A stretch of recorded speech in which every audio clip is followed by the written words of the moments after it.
আসসালামু আলাইকুম dear friends, A bag of job চ্যানেলে আপনাদের স্বাগতম। তো চলে আসলাম আমি মোহাম্মদ হামিদুর রহমান আপনাদের মাঝে নতুন একটি নিয়োগ বিজ্ঞপ্তি নিয়ে। তো আজকের নিয়োগ বিজ্ঞপ্তিতে যাবতীয় যেসব ইম্পর্টেন্ট তথ্য আছে সেই সকল তথ্য নিয়ে আজকে আলোচনা করব। তো অবশ্যই আপনারা পুরো ভিডিওটি দেখবেন, স্কিপ করবেন না, তাহলে বুঝতে অসুবিধা হবে। তো আপনারা স্কিপ না করে পুরো ভিডিওটি দেখবেন, ইনশাল্লাহ আপনাদের বুঝতে সুবিধা হবে। এবং যারা এখন নতুন আছেন, যারা এখনও সাবস্ক্রাইব করেননি আমার চ্যানেলটি, অবশ্যই আপনাদের কাছে রিকোয়েস্ট থাকবে যে আপনারা অবশ্যই চ্যানেলটি সাবস্ক্রাইব করে ফেলবেন। ইনশাল্লাহ আপনারা নতুন নতুন যে সার্কুলার হয় আপডেট, ইনশাল্লাহ আপনারা সেই সার্কুলারগুলো পেয়ে যাবেন। আপডেট যে সার্কুলারগুলো হয় সেগুলো ইনশাল্লাহ পেয়ে যাবেন। তো আপনারা যারা অলরেডি সাবস্ক্রাইব করে ফেলেছেন তারা জাস্ট আমার চ্যানেলটি একটু শেয়ার করবেন আপনাদের ফ্রেন্ডদের সাথে। তো আজকে আর কথা বাড়াবো না, তো আজকে আমরা চলে যাব মূল আলোচনায়। তো চলুন দেখে আসি আজকের নিয়োগ বিজ্ঞপ্তিটি।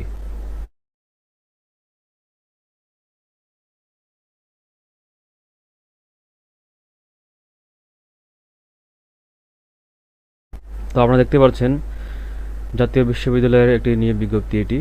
তো এটি 11 মে 2022 এটি কিন্তু প্রকাশিত হয়েছে। তো এখানে আমরা দেখি যে কী কী দেওয়া আছে। তো এখানে দেওয়া আছে, দেখতে পাচ্ছেন যে জাতীয় বিশ্ববিদ্যালয়ে নিম্নবর্ণিত স্থায়ী শূন্য পদসমূহ নিয়োগের লক্ষ্যে জন্মসূত্রে বাংলাদেশী নাগরিকদের নিকট হতে অনলাইনে আবেদন আহ্বান করা যাইতেছে। তো এখানে এখন আমরা দেখব যে পদগুলো কী কী আছে এবং কী কী যোগ্যতা লাগছে। তো এখানে আমরা দেখতে পাচ্ছেন যে প্রথমেই দেওয়া আছে এবং ক্রমে ক্রমে কিন্তু 3টি বিজ্ঞপ্তি হয়েছে জাতীয় বিশ্ববিদ্যালয়ের। তো আপনারা আমি ধীরে ধীরে আপনাদেরকে দেখাবো। তো প্রথম যেটি প্রকাশিত হয়েছে সেটা আমরা দেখতে পাচ্ছি যে এটা আমরা দেখতে পাচ্ছি এবং এটা নিয়ে আমরা আলোচনা করি প্রথম বিজ্ঞপ্তি নিয়ে। তো এখানে দেখতে পাচ্ছেন যে উচ্চমান সহকারী এখানে আপনাদের বয়স কিন্তু 18 থেকে 30 সর্বোচ্চ। তো এটি সাধারণ, এবং যারা মুক্তিযোদ্ধা সন্তান আছেন তাদের জন্য 32। তো এখানে কিন্তু আপনারা দেখতে পাচ্ছেন যে শিক্ষাগত যোগ্যতা যা লাগছে ন্যূনতম স্নাতক ডিগ্রি, কম্পিউটার চালনায় পারদর্শী হতে হবে অবশ্যই। এবং কম্পিউটারে আপনাদের কিন্তু প্রতি মিনিটে ইংরেজিতে 30, বাংলায় 25 শব্দ থাকতে হবে। এবং এখানে দেওয়া আছে শিক্ষা জীবনের কোনো স্তরে 3য় শ্রেণী বিভাগ সমানের সিজিপিএ গ্রহণযোগ্য হবে না। তো আপনারা দেখে নিলেন। তো এরপরে আবার দেখতে পাচ্ছি যে ডাটা এন্ট্রি অপারেটর অবশ্যই এখানে আপনাদের দেওয়া আছে পদ সংখ্যা 5টি। আর উপরে আমরা যেটা দেখছিলাম উচ্চমান সহকারে, এখানে কিন্তু পদ সংখ্যা 10টি। তো এখানে 5টি হলো ডাটা এন্ট্রি অপারেটর। এখানে কিন্তু আপনাদের হচ্ছে যোগ্যতা লাগছে ঠিক একই, উপরে যা দেওয়া আছে এর নিচে সেম ক্যাটাগরি দেওয়া আছে। তো আমি আর বলছি না। তো এখানে আপনারা দেখতে পাচ্ছেন যে স্টাফ নার্স, এখানে কিন্তু পদ সংখ্যা হচ্ছে 1টি। এখানে কিন্তু এইচএসসি পাস ও নার্সিং ডিপ্লোমা সার্টিফিকেটধারী হইতে হবে। অভিজ্ঞতা সম্পন্ন প্রার্থীরা অগ্রাধিকার পাইবেন। তো এরপর আপনারা দেখতে পাচ্ছেন যে মেডিকেল সহকারী, এখানে আপনার পদ সংখ্যা হচ্ছে 1টি।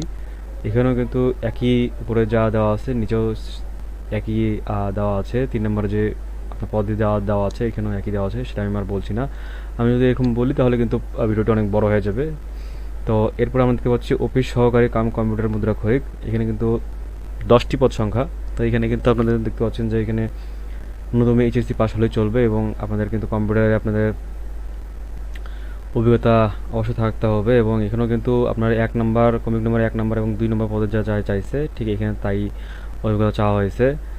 এরপরে আপনি দেখতে পাচ্ছেন যে ইলেকট্রিশিয়ান, এখানে কিন্তু পদ সংখ্যা 2টি, এবং এখানে আপনার এসএসসি পাস সহ সি লাইসেন্সধারী এবং বাস্তব কাজে 5 বছরের অভিজ্ঞতা থাকতে হবে। এবং সংশ্লিষ্ট কাজে অভিজ্ঞতা সম্পন্ন প্রার্থীদের ক্ষেত্রে সেবা যোগ্যতা শিথিলযোগ্য।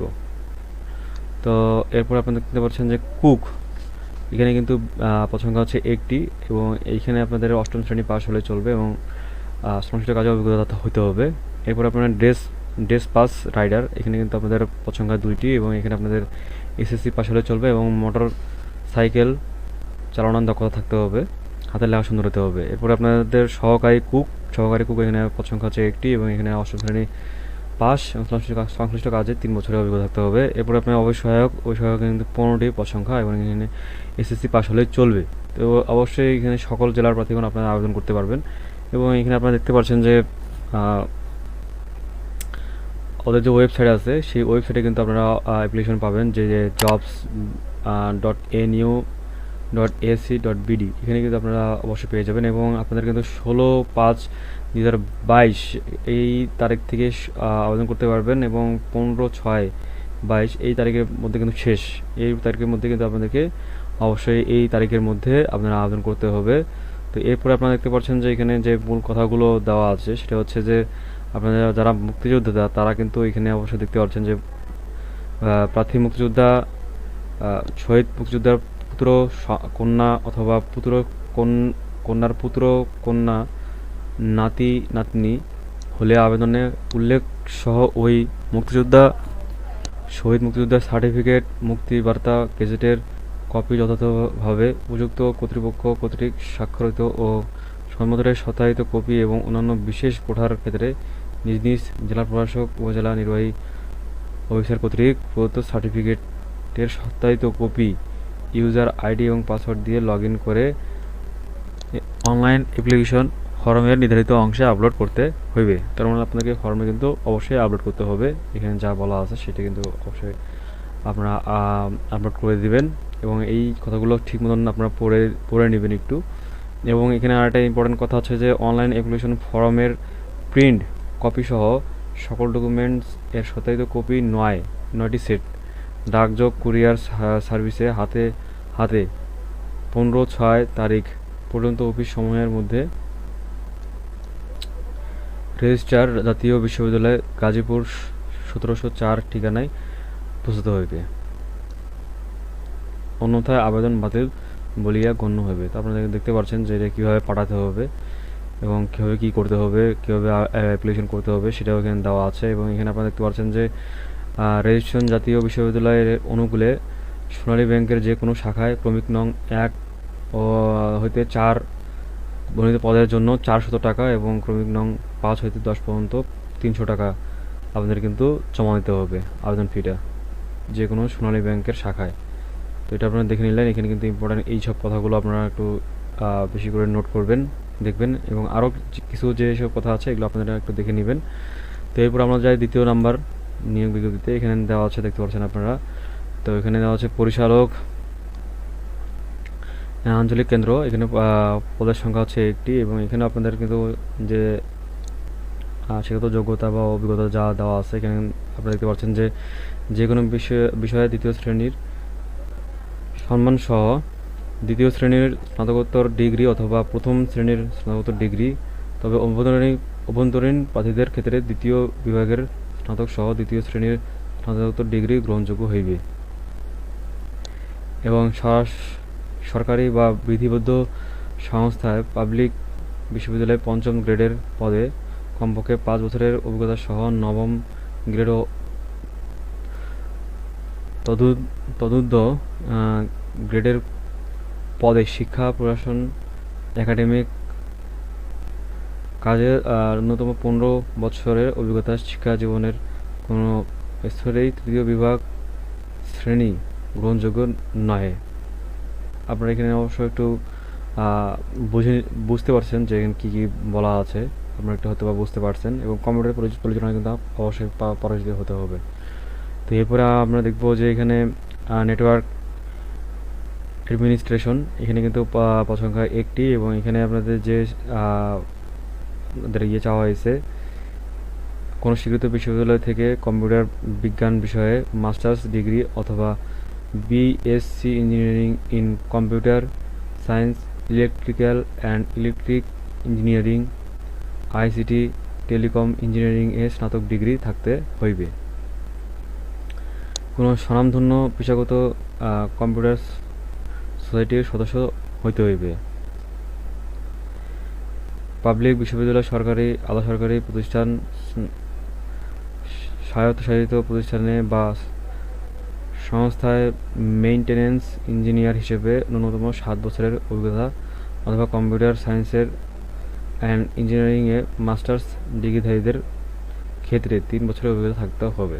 তো আপনারা দেখে নিলেন এবং এখানে কী কী লাগছে সেটা আপনারা দেখে নিলেন। এরপর আমরা দেখব যে ডাটাবেস অ্যাডমিনিস্ট্রেশন, এখানে পদ সংখ্যা হচ্ছে একটি এবং এখানে যা বলা আছে 2 নম্বর পদে এবং একই বলা আছে 3 নম্বর পদে, তো এটা আমি আর বলছি না। এরপরে আপনারা দেখতে পাচ্ছেন যে এখানে যা দেওয়া আছে নির্বাহী প্রকৌশলী, এখানে পদ সংখ্যা একটি এবং এখানে কোনো স্বীকৃত বিশ্ববিদ্যালয় হতে বিআইটি ইঞ্জিনিয়ারিং কলেজ হইতে ইঞ্জিনিয়ারিং স্নাতক ডিগ্রি, সরকারি স্বায়ত্তশাসিত প্রতিষ্ঠান কোনো স্বীকৃত বিশ্ববিদ্যালয় সরকারি প্রকৌশলী পদে কমপক্ষে 5 বছরের অভিজ্ঞতা সম্পন্ন হতে হবে। কোন স্তরের তৃতীয় শ্রেণী বিভাগ গ্রহণযোগ্য হবে না এবং উচ্চতর ডিগ্রি প্রশিক্ষণ যোগ্যতা সম্পূর্ণ প্রার্থীরা অগ্রাধিকার পাইবেন। এরপর আপনারা দেখতে পাচ্ছেন সিনিয়র মেডিকেল অফিসার, এখানে কিন্তু পদ সংখ্যা আছে একটি এবং এখানে আপনাদের এমবিবিএস ডিগ্রিধারী হতে হবে এবং কোনো সরকারি স্বায়ত্তশাসিত প্রতিষ্ঠান, বিশ্ববিদ্যালয়, হাসপাতাল, ক্লিনিক বা সংস্থায় মেডিকেল অফিসার হিসেবে 3 বছরের চাকরি থাকতে হবে।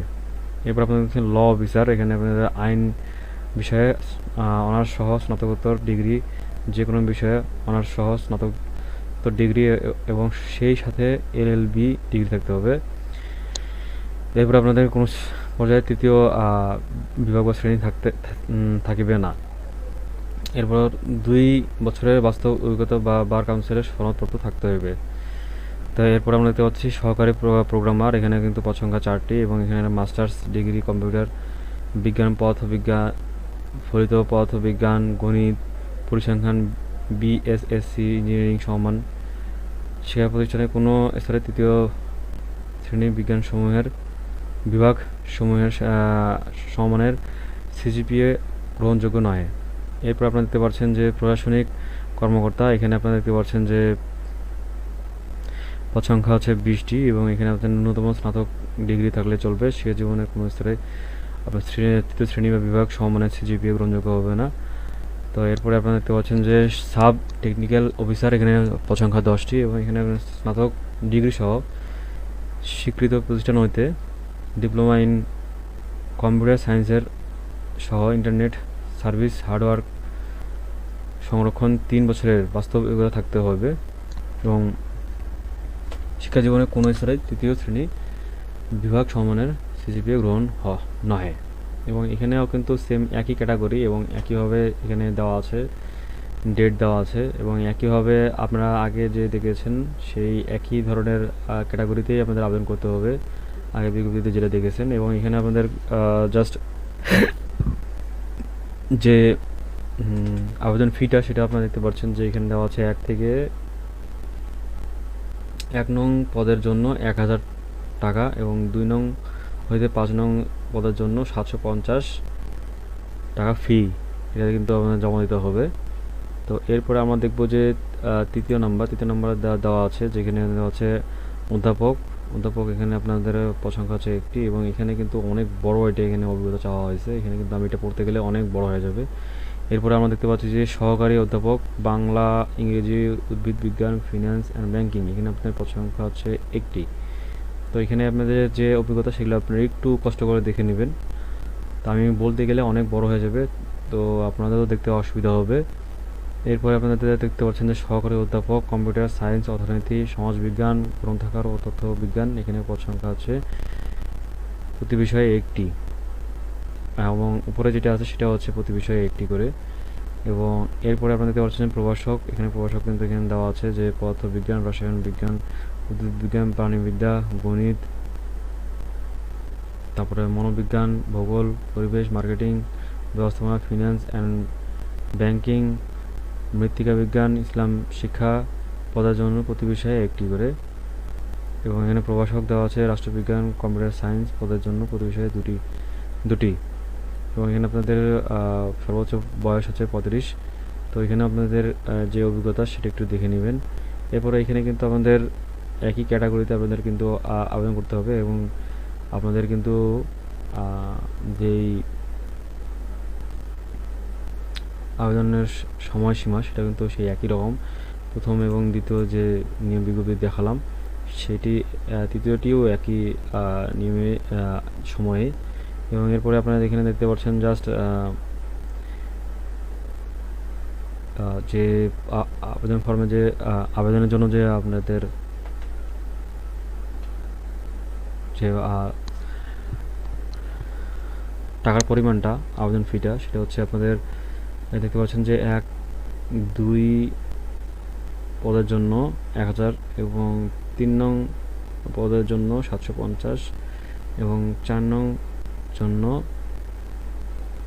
এবং 4 নং বর্ধিত পদের জন্য 500 টাকা। তো আপনারা দেখে নিলেন, এবং আবেদনের সিস্টেমটা সে ঠিক একই রকম আগের মতনই। আগের যে সার্কুলার আপনারা দেখেছেন ঠিক একই ধরনের, একই রকমভাবে আপনাদের আবেদন করতে হবে। তো এই ছিল আজকের নিয়োগ বিজ্ঞপ্তি। তো আমি এখানে মোটামুটি সব কিছু বলে দিলাম। তো তারপরে যদি কোনো কিছু জানার থাকে আপনারা একটু বলবেন, কমেন্টসে জানাবেন, এবং আপনাদের যদি আবেদন এই সার্কুলারের দরকার হয় তো অবশ্যই আমাকে জানাবেন। তো আজকে এই পর্যন্ত, আর আবার কোনো নতুন কোনো বিজ্ঞপ্তি নিয়ে দেখা হবে আপনাদের সাথে। যারা এখনও আমার চ্যানেলটি সাবস্ক্রাইব করেননি তাদেরকে একটাই রিকোয়েস্ট, আমার ছোট্ট একটি রিকোয়েস্ট, আপনারা প্লিজ আমার চ্যানেলটি সাবস্ক্রাইব করবেন। তো আপনাদের জন্য অনেক কষ্ট করে এই নিয়োগ বিজ্ঞপ্তিগুলো করা, এই নিয়োগ বিজ্ঞপ্তিগুলো, তো আপনাদের সুবিধার্থে আপনার জন্য সহজে নিয়োগ বিজ্ঞপ্তিগুলো পান এবং সহজে আপনারা চাকরিতে অ্যাপ্লাই করতে পারেন।